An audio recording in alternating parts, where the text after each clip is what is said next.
વિદ્યાર્થી મિત્રો, રસાયણ વિજ્ઞાનના જૈવિક અણુઓ ચેપ્ટરની શરૂઆત આપણે છેલ્લા વિડીયોમાં કરી. હવે જૈવિક અણુઓ વિશેની માહિતી આપણે જે સમજ્યા હતા એ પ્રમાણે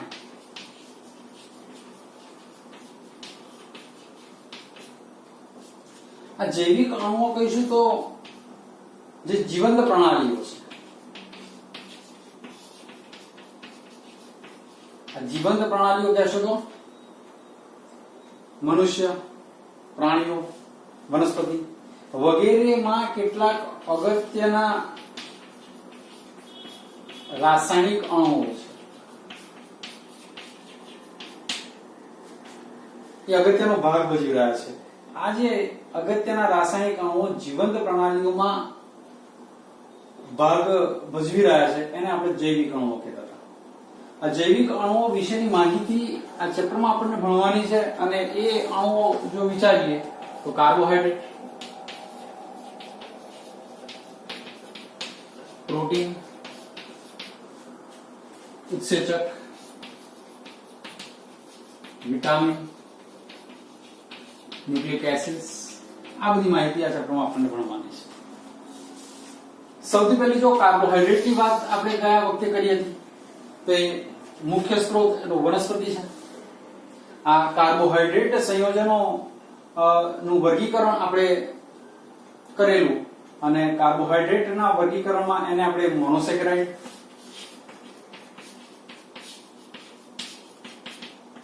ઓલિગોસેકેરાઇડ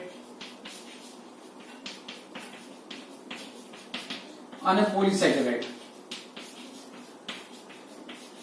આમ ત્રણ ભાગમાં વહેંચેલા. મોનોસેકેરાઇડ, ઓલિગોસેકેરાઇડ અને પોલિસેકેરાઇડ એમ ત્રણ ભાગમાં આ કાર્બોહાઈડ્રેટ સંયોજનોને આપણે વહેંચ્યા. મોનોસેકેરાઇડ બહુ સરળ અણુ હતો જેનું આગળ નવા પોલીહાઇડ્રોક્સી આલ્ડીહાઇડ કે કીટોનમાં એને તોડી શકાતું નથી એવો એ અણુ છે. મોનોસેકેરાઇડ આપણે ગ્લુકોઝ, ફ્રુક્ટોઝ, ગેલેક્ટોઝ વગેરે ઉદાહરણ જોયા હતા. ઓલિગોસેકેરાઇડ થોડાક અણુઓ કાર્બોહાઈડ્રેટના એકબીજા સાથે મોનોસેકેરાઇડના એકબીજા સાથે જોડાયેલા છે 2 થી લઈને 10. એટલે જ્યારે એને તોડો છો, જ્યારે વિભાજન કરો છો ત્યારે 2 થી લઈને 10 જેટલા મોનોસેકેરાઇડના અણુઓ આપણને મળે. એને આપણે ઓલિગોસેકેરાઇડ કહેતા હતા. ઓલિગોસેકેરાઇડમાં અગત્યના આપણી પાસે ડાઇસેકેરાઇડ છે. તો ડાઇસેકેરાઇડ એ એવા અણુઓ છે કે જેનું જ્યારે વિભાજન કરવામાં આવે ત્યારે 2 અણુઓ મળે. ડાઇસેકેરાઇડ એવો પણ હોઈ શકે કે એને તોડો છો, એક સરખા 2 અણુઓ મળે. ફોર એક્ઝામ્પલ માલ્ટોઝ, તો એમાંથી ગ્લુકોઝ અને ગ્લુકોઝ મળે છે. એવા પણ હોઈ શકે જેને તોડો 2 જુદા જુદા મોનોમર મળે. માનો કે સુક્રોઝ ને તોડીએ છીએ તો જે વિભાજન કરીએ છીએ તો ગ્લુકોઝ અને ફ્રુક્ટોઝ મળે છે. સૌથી છેલ્લે વાત કરીએ આપણે પોલિસેકેરાઇડ.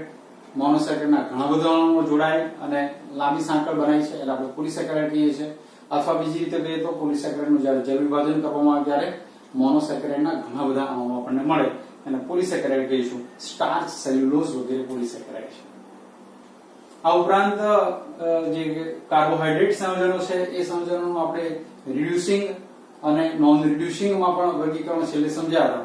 તો જૈવિક અણુઓના ચેપ્ટરમાં કાર્બોહાઈડ્રેટ વિશેની માહિતી આપણે છેલ્લે જોઈ હતી અને હવે કાર્બોહાઈડ્રેટ્સમાં આપણે આગળ વધી રહ્યા છીએ.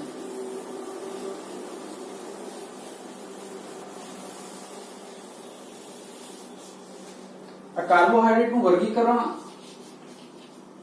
અને એમાં પણ જો મોનોસેકેરાઇડ લઈએ, મોનોસેકેરાઇડનું વર્ગીકરણ એ મોનોસેકેરાઇડમાં કાર્બનની સંખ્યા કેટલી છે, સાથે સાથે એમાં ક્રિયાશીલ સમૂહ કયો છે એના આધારે વર્ગીકરણ કરવામાં આવે તો કાર્બનની સંખ્યા સાથે સાથે એનો જે સામાન્ય શબ્દ, આમાં 2 મોટે ભાગે સમૂહ હોય, આલ્ડીહાઇડ હોય અથવા કીટોન હોય. જો કાર્બનની સંખ્યા 3 છે તો એને ટ્રાયોઝ કહીશું. આલ્ડીહાઇડ હશે તો આલ્ડો ટ્રાયોઝ અને કીટોન હશે તો આલ્ડો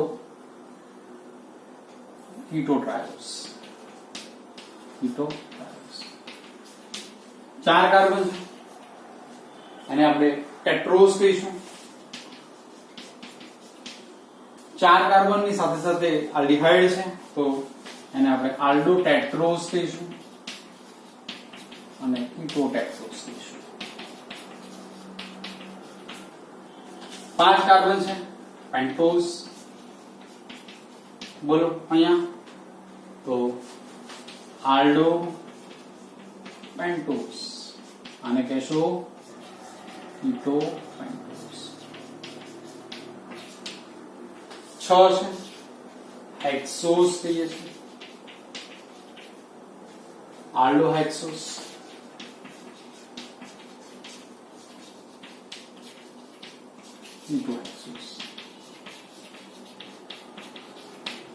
7 કાર્બન છે હેપ્ટોસ કહીશું આલ્ડો હેપ્ટોસ કીટો હેપ્ટોસ. તો મોનોસેકેરાઇડ નું વર્ગીકરણ આપણે કાર્બનની સંખ્યા ઉપરાંત એમાં કયો ક્રિયાશીલ સમૂહ છે એના આધારે આ પ્રમાણે કરી શકીએ.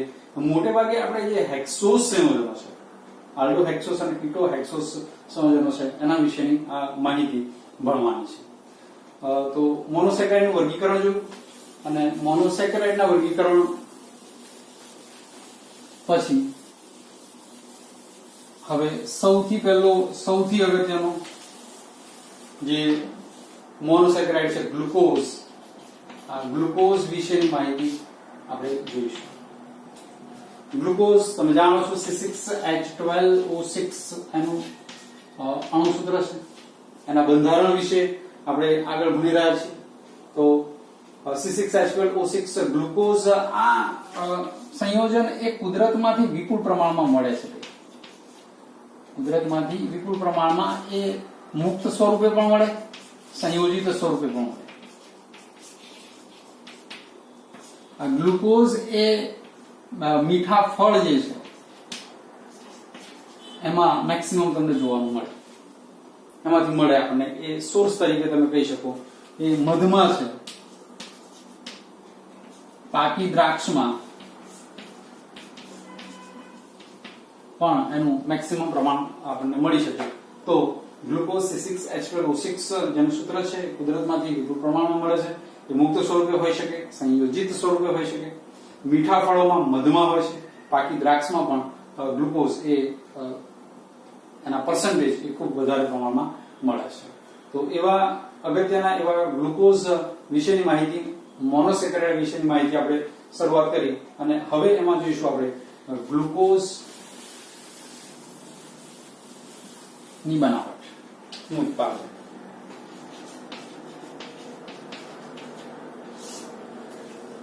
તો મિત્રો ગ્લુકોઝ C6H12O6 ની વાત કરીશું તો જે સોર્સ એના હમણાં જ કુદરતી સોર્સ કેટલાક જોયા કે મધમાંથી ગ્લુકોઝ મળે છે તમને દ્રાક્ષમાંથી સીધું ગ્લુકોઝ મળી શકે. જો બનાવટની વાત કરીએ તો લેબોરેટરીમાં માનો કે આપણે બનાવવું છે સ્મોલ સ્કેલ ઉપર ઓછા પ્રમાણમાં બનાવવું છે તો મોટે ભાગે ગ્લુકોઝની બનાવટ એ શેરડીમાંથી કરવામાં આવે. શેરડીમાંથી કહીશું તો જે શેરડીમાં સુક્રોઝ છે આ સુક્રોઝમાંથી શેરડીનો જે રસ છે એમાં સુક્રોઝ એટલે કે C12H22O11 છે. C12H22O11 આ છે સુક્રોઝ. કેન શુગર જેને કહીએ છીએ આપણે. આ સુક્રોઝનું જલ વિભાજન જો કરવામાં આવે એસિડ ઉદ્દીપકની હાજરીમાં તો આપણને C6H12O6 પ્લસ C6H12O6 એટલે કે ગ્લુકોઝ અને ફ્રુક્ટોઝ મળે છે.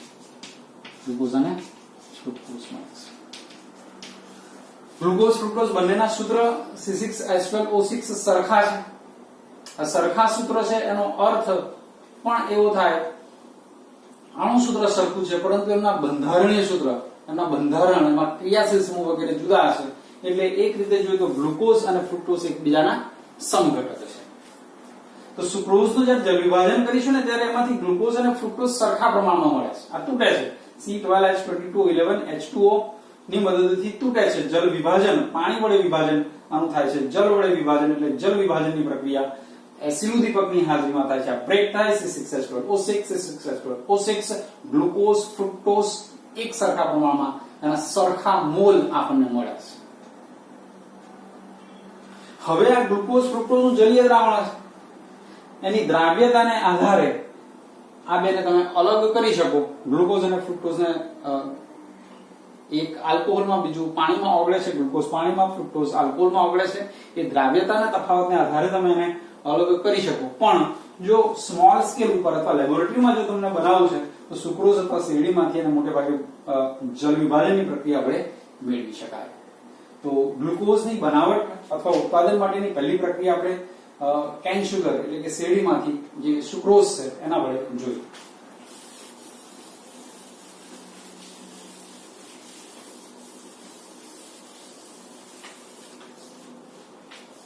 બીજું જોઈશું હવે એનું ઉત્પાદન સ્ટાર્ચમાંથી.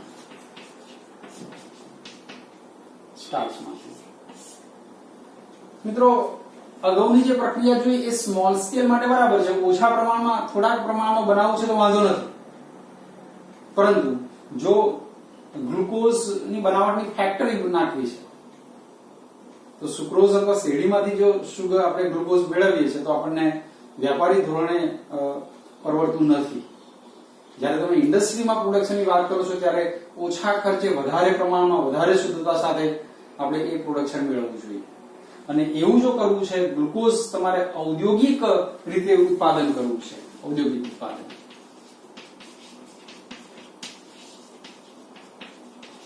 તો એને જોઈએ તો સ્ટાર્ચ અથવા સેલ્યુલોઝ લઈ શકો. અને સ્ટાર્ચ અથવા સેલ્યુલોઝ કહેશો તો C6H10O5N આ છે સ્ટાર્ચ અથવા સેલ્યુલોઝ.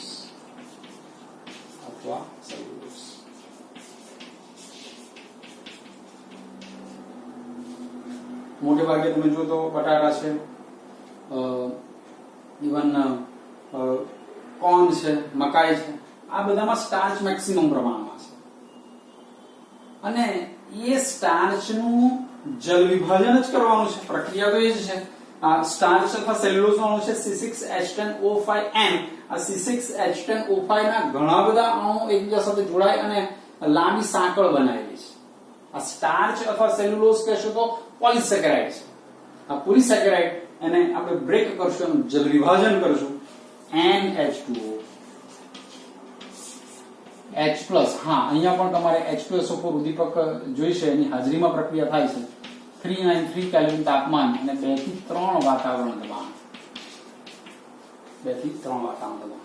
તો સ્ટાર્ચ હમણાં જ વાત કરીએ આપણે એના સ્ત્રોત કયા છે. અનાજમાં પણ તમને મોટે ભાગે સ્ટાર્ચ મળે છે. તો સ્ટાર્ચ અથવા સેલ્યુલોઝનું જલ વિભાજન એસિડ ઉદ્દીપકની હાજરીમાં 393 કેલ્વિન ટેમ્પરેચર ઉપર 2 થી 3 વાતાવરણ દબાણ હેઠળ એને જ્યારે ગરમ કરવામાં આવે અથવા ઉકાળવામાં આવે છે ત્યારે આ સ્ટાર્ચનો જે લોંગ ચેન છે ને આ પાણી વડે તૂટે છે, બ્રેક થાય છે. આપણે પોલિમર ચેપ્ટરમાં જોયું હતું, અહીંયા N લખતા હતા ત્યારે આના આ અણુનું વારંવાર શું થાય છે?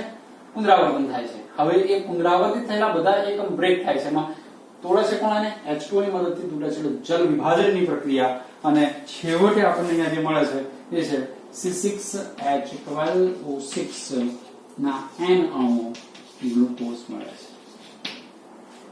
તો જો ઔદ્યોગિક ઉત્પાદન કરવું છે, ગ્લુકોઝની બનાવટ એના ઔદ્યોગિક ઉત્પાદન માટે આપણે વાત કરીએ તો સ્ટાર્ચ અથવા સેલ્યુલોઝનું જલ વિભાજન એસિડ ઉદ્દીપકની હાજરીમાં 393 કેલ્વિન ટેમ્પરેચર ઉપર 2 થી 3 વાતાવરણ દબાણે આપણને છેવટે ગ્લુકોઝ મળશે.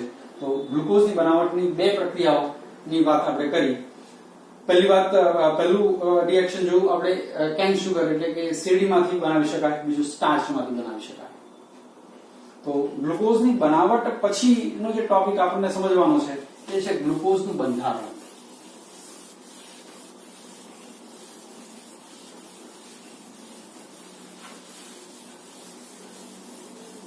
ગ્લુકોઝનું બંધારણ.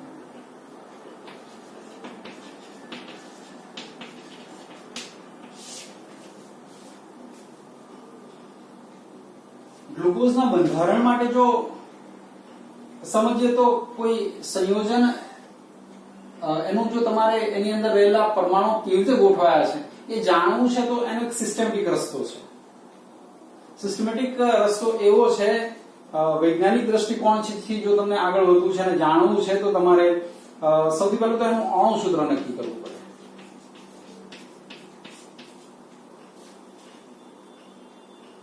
અને અણુસૂત્ર નક્કી કરવા માટે ધોરણ 11 સાયન્સમાં તમે દાખલા એવા ગણ્યા હતા કે એ પરમાણુનું પ્રમાણ કેટલું છે, એનું પ્રમાણને આધારે થઈને પ્રમાણસૂચક સૂત્ર અને છેવટે અણુસૂત્ર, આખી સિસ્ટમેટિક વે છે જેના વડે થઈને તમે એનું અણુસૂત્ર નક્કી કરી શકો.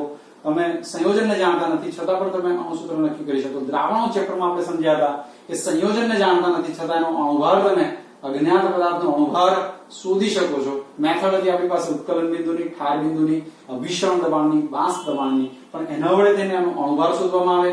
પેલું ઇમ્પિરિકલ ફોર્મ્યુલા, પ્રમાણસૂચક સૂત્ર હોય અને એ બધી ગણતરીઓને આધારે છેવટે એનું અણુસૂત્ર નક્કી થયું. ગ્લુકોઝનું અણુસૂત્ર નક્કી થયું C6H12O6.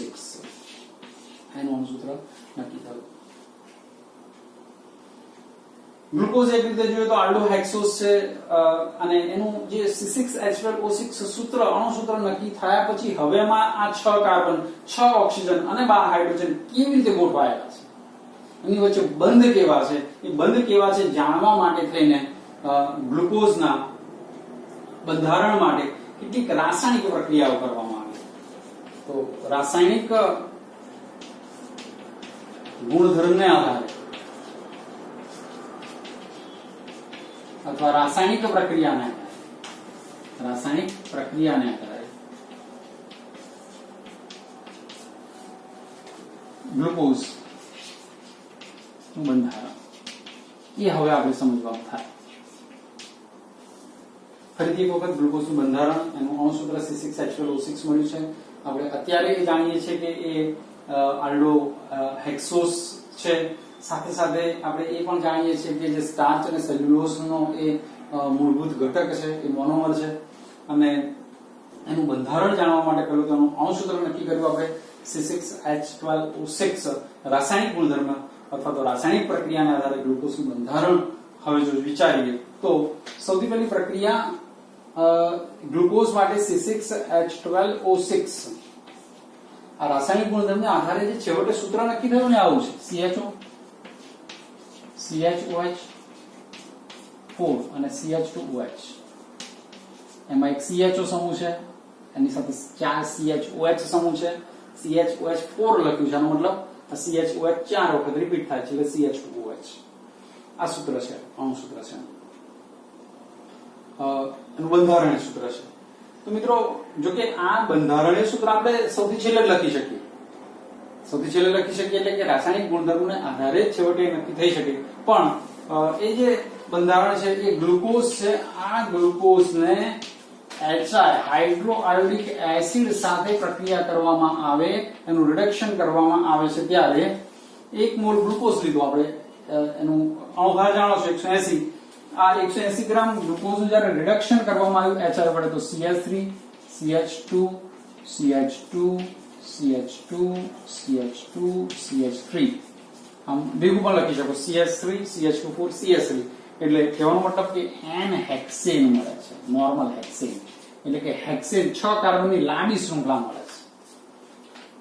તો પહેલી જે પ્રક્રિયા કરી એ HI સાથે હાઇડ્રોઆયોડિક એસિડ વડે જે રિડક્શન કર્યું ત્યારે લાંબી 6 કાર્બનની શૃંખલા મળી. આ શું બતાવે છે કે જો નોર્મલ હેક્સેન જે મળ્યું એ એમાં 6 કાર્બનની લાંબી શૃંખલા હોય તો ગ્લુકોઝમાં પણ 6 કાર્બનની સરળ લાંબી શૃંખલા હોવી જોઈએ. તમને પ્રશ્ન પૂછાય કે ગ્લુકોઝની HI સાથેની પ્રક્રિયાથી નોર્મલ હેક્સેન મળે છે, આ પ્રક્રિયા એ નીચેનામાંથી કઈ બાબતોને સાબિત કરે છે? તમને 4 ઓપ્શન આપ્યા અથવા કઈ બાબત સાબિત કરે છે એવો ટૂંકો પ્રશ્ન છે. તો ગ્લુકોઝની HI સાથેની પ્રક્રિયાથી નોર્મલ હેક્સેન મળે છે એ સૂચવે છે કે ગ્લુકોઝમાં 6 કાર્બન જે છે એની સરળ લાંબી શૃંખલા હોવી જોઈએ. તો મિત્રો ગ્લુકોઝના બંધારણની આપણે શરૂઆત કરી છે. ઘણી બધી બીજી પ્રક્રિયાઓને આધારે આપણે છેવટે બંધારણ નક્કી કરી શકીશું, એ આપણે પછીના વિડીયોમાં જોઈશું. પણ આજે જે આપણે સમજ્યા છે એમાં ખૂબ જ અગત્યની બાબતોમાં કેટલીક એક તો મોનોસેકેરાઇડ જે છે એનું વર્ગીકરણ આપણે ટ્રાયોસ, ટેટ્રોસ, પેન્ટોસ, હેક્સોસ વગેરેમાં જોયું અને સાથે એના કરતા પણ વધારે અગત્યનો એક પ્રશ્ન એ જોયો ગ્લુકોઝની બનાવટ, આ ગ્લુકોઝની બનાવટની જે પ્રક્રિયા એ સમજાવો. તમને ગ્લુકોઝના જે બનાવટની ઔદ્યોગિક પ્રક્રિયા સમજાવો તો તમારે સ્ટાર્ચમાંથી બતાવવું પડે. બાકી બનાવટ માટેની જો પ્રક્રિયા હોય તો તમારે કેન શુગર, શેરડીમાંથી અને સ્ટાર્ચ બંને બતાવવી જોઈએ. અને છેવટે આપણે એક નવા ટોપિકની શરૂઆત પણ આજે કરી છે, એ છે ગ્લુકોઝનું બંધારણ. તો અને બંધારણમાં આપણે એના અણુસૂત્રની વાત કરી, સાથે સાથે એની લાંબી શૃંખલાની વાત કરી. આ સિવાય આપણે છેવટે આવું એનું બંધારણ છે એવું સાબિત કરવાનું છે, તો એ રિએક્શન્સના આધારે કરીશું. મિત્રો, જૈવિક અણુઓ ચેપ્ટરની શરૂઆત ગયા વિડીયોમાં આપણે કરેલી અને હવે આપણે આગળ વધી રહ્યા છીએ. થોડાક દિવસો પછી પાછા થોડાક વિડીયો આપણા પૂરા થશે અને ચેપ્ટર પણ કમ્પ્લીટ થયું છે. મિત્રો, થોડુંક એનાલાઇઝ કરવાની જરૂર તમારા પક્ષે પણ એ છે કે આપણે કેવી એમાં તૈયારી કરી રહ્યા છીએ. એક સુંદર આયોજન વળી પાછું નવું શરૂ કરવામાં આવ્યું છે કે તમારું ડેઇલી હોમવર્ક અને ફોટો પાડી અને કેન સ્કેનર વડે PDF બનાવી અને તમારે જે તે તમારા કાઉન્સેલર ટીચર્સ છે એમને સેન્ડ કરવાની હોય છે. તો એ પણ રેગ્યુલર કરજો. એક રીતે જોઈએ તો બીજી કોઈ પરિસ્થિતિ આપણા પાસે અત્યારે નથી, સ્ટે એટ હોમ સિવાય ઘરે જ રહેવું પડે. અને એવા સમયની અંદર જો 3-4 કલાક તમારા સ્ટડી માટે આપી દેશો તો ખૂબ અગત્યના અને જેને કહેવાય સરળ એવા ચેપ્ટર્સ આપણે આગળ વધી રહ્યા છીએ. એમાં તમને જ્યારે સ્કૂલમાં આપણે ભણવાનું થશે ત્યારે વાંધો નહીં આવે. તો ગ્લુકોઝના બંધારણ માટેનો આ ટોપિક આપણે શરૂઆત કરી. આનો જો પ્રશ્નો તમારે લખી લેવા હોય તો લખી શકો. નંબર 1, ગ્લુકોઝની બનાવટની પ્રક્રિયાઓ લખો. અને બીજો પ્રશ્ન લખી શકો, ગ્લુકોઝની HI સાથેની પ્રક્રિયાથી N-હેક્સેન મળે છે. આ પ્રક્રિયા કઈ બાબત સૂચવે છે? તો પછીના વિડીયોમાં આપણે હવે ગ્લુકોઝના બંધારણ માટે આગળ વધીશું.